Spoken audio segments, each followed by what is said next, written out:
Je vais vous expliquer quelque chose d'extraordinaire. En hébreu, le mot noir se dit kushi. Alors bien sûr, vous ne connaissez pas l'hébreu, mais faites-moi confiance. Le mot kushi s'écrit en hébreu Kaf Vav Shin Yud. Kaf Vav, vous savez qu'en hébreu, chaque lettre a une valeur numérique, ce qui nous permet de pouvoir faire des correspondances entre des mots différents s'ils ont la même valeur numérique. C'est un des génies de l'hébreu, de pouvoir expliquer le sens d'un mot par rapport à un autre mot qui a la même valeur numérique. Alors, les deux premières lettres du mot kushi, qui veut dire noir en hébreu, c'est Kaf Vav, qui a pour valeur numérique 26. 26 est la valeur numérique du nom de Dieu. Le nom de Dieu tel qu'il ne se prononce pas, parce qu'on attend la délivrance pour le prononcer véritablement, c'est un Yud, un Vav, un Yud, un He, un Vav et un He. Et ce nom de Dieu qui figure dans toute la Torah en hébreu a pour valeur numérique 26. Après vous avez Kou, donc Kaf Vav, le nom de Dieu, le véritable nom de Dieu, le véritable nom de Dieu dans le mot, donc qui fait allusion aux Africains, aux Noirs. Et après vous avez Shin Yud, qui veut dire Yesh. Ça veut dire que Kushi signifie Yesh Hashem, il y a Dieu. Ça veut dire que dans l'Africain se trouve Dieu. C'est absolument incroyable. Dans les peuples africains se trouve le Dieu authentique qui a pour nom Yudke Vavke. Incroyable. Ça veut dire que caché à l'intérieur des peuples africains se trouve le véritable Dieu. Et c'est pour ça que en hébreu on appelle le noir Kushi, qui fait allusion à Yesh Havaye. Dieu se trouve à l'intérieur des peuples africains. Incroyable. Mais vous devez au fur et à mesure prendre conscience que vous devez vous réveiller. Vous devez dévoiler la dimension royale qu'il y a en vous. Vous devez vous débarrasser de vos habits d'humiliation, d'esclavage, etc. Et prendre conscience que le masque qu'on a voulu vous coller, c'est justement pour vous empêcher de devenir ce que vous devez être. Et vous allez devenir ce que vous devez être. Mais pour ça, encore une fois, il faut vous renforcer sur le plan spirituel, sur le plan moral, et petit à petit sur le plan des actions aussi. Il est grand temps, et je sais que ça se fera un jour, où les peuples africains se révolteront contre toute la dictature blanche qui exploite toutes les richesses des Africains. Et encore une fois, j'oserais presque dire, et je le dis avec la plus grande sincérité, soyez fiers d'être noirs. Soyez fiers d'avoir la couleur que vous avez. Parce que cette couleur qui est inscrite sur votre peau témoigne du fait que vous avez été choisi par le maître du monde pour dévoiler sa royauté dans le monde, comme je l'ai expliqué, puisque le noir est la couleur de la royauté d'Hachem.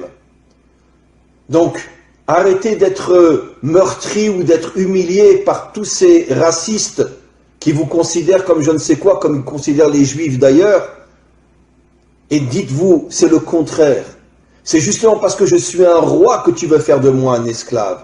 Mais un jour viendra où vous comprendrez, vous les autres peuples, quelle est notre mission, quelle est notre grandeur, quelle est notre force. Et un jour viendra, on réussira tous ensemble, avec l'aide du Maître du monde, à dévoiler sa royauté sur terre. Be'ezrat Hashem, c'est-à-dire en hébreu, avec l'aide du Maître du monde. Les plus grandes guerres, les plus grands massacres, dans toute l'histoire humaine, c'est le monde occidental. Pas le monde occidental uniquement moderne, bien que le monde occidental moderne, entre la Première Guerre mondiale et la Deuxième Guerre mondiale, sont morts 70 millions de personnes. En 40 ans, 70 millions. Pas en 40 ans de guerre, mais il y a eu la Première Guerre mondiale qui a duré 4 ans, la Deuxième Guerre mondiale qui a duré 4-5 ans. Entre les deux, il y a eu à peu près 20 ans, donc en 30 ans, 70 millions de morts. En deux guerres qui à elles deux, ont duré 8-9 ans. 70 millions de morts, sans compter tout ce qui s'est passé avant. Les croisades, l'Inquisition, la guerre de 100 ans, etc. Donc ce sont vraiment des gens qui vivent, comme on l'a vu précisément dans la paracha de la semaine dernière. Yitzhak, quand il baignait Esav, il lui dit, tu vivras, Bechar Becha Tirié, tu vivras avec ton épée à la main. L'Occident, c'est un peuple guerrier. D'ailleurs, j'expliquerai ce soir dans un autre cours qui sera aussi sur mon site, qu'en vérité, c'est la raison pour laquelle le monde occidental a adopté la religion chrétienne qui ne parle que d'amour et de bonté pour se créer une vitrine et cacher son véritable caractère. Parce que justement, le monde occidental est tellement violent, il est tellement assassin et meurtrier, qu'ils ont eu besoin de se créer une religion qui va nous faire croire tout le contraire de ce qu'ils sont véritablement sur le terrain. Bien sûr, je ne parle pas de tel ou tel citoyen, je parle des dirigeants et je parle malheureusement des peuples qui sont exploités et qui sont soumis et qui sont obligés de suivre leurs dirigeants. Mais quoi qu'il en soit, le monde occidental s'est attaqué comme jamais personne au peuple noir, parce qu'il semblerait que dans le subconscient ou même dans le conscient des dirigeants occidentaux, ils savaient que le peuple noir avait une mission qui allait mettre fin à toutes les dictatures et à tout le mal qu'il y a dans le monde, à toute cette corruption qu'il y a dans le monde, et c'est la raison pour laquelle ils ont tout fait pour les transformer en esclaves. Comme l'expliquent nos maîtres, quand tu veux savoir quelle est la mission d'un homme, regarde le mal qu'on lui fait.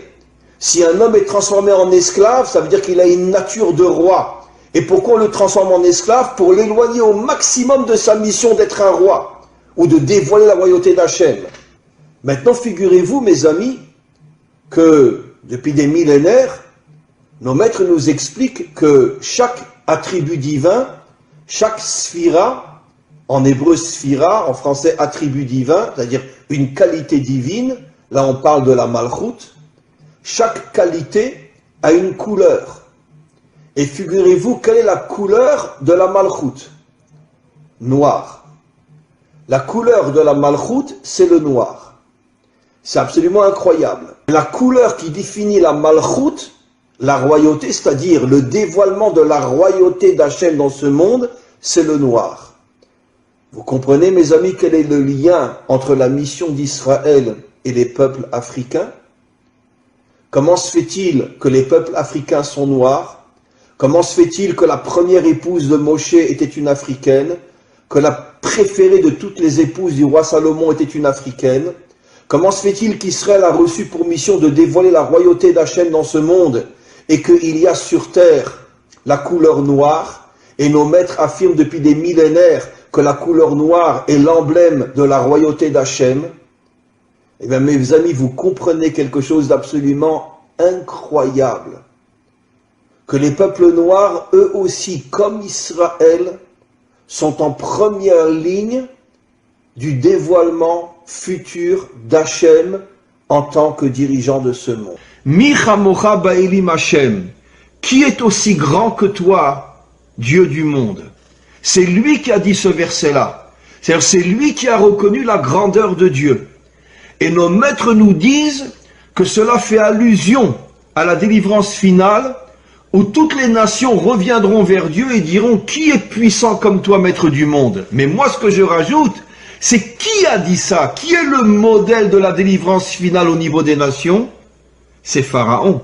Et nos maîtres nous disent Pharaon était un Africain, un Noir. Ça veut dire que la Torah nous révèle il y a des millénaires que le modèle, que le phare du retour des nations à Dieu, le Dieu authentique, ce sera un Africain ou les Africains et non les Blancs, non les Occidentaux. Après, tout le monde suivra, les Asiatiques, les Occidentaux, tout le monde suivra. Mais c'est Pharaon qui a dit « Qui est comme toi, Dieu, créateur du monde ?»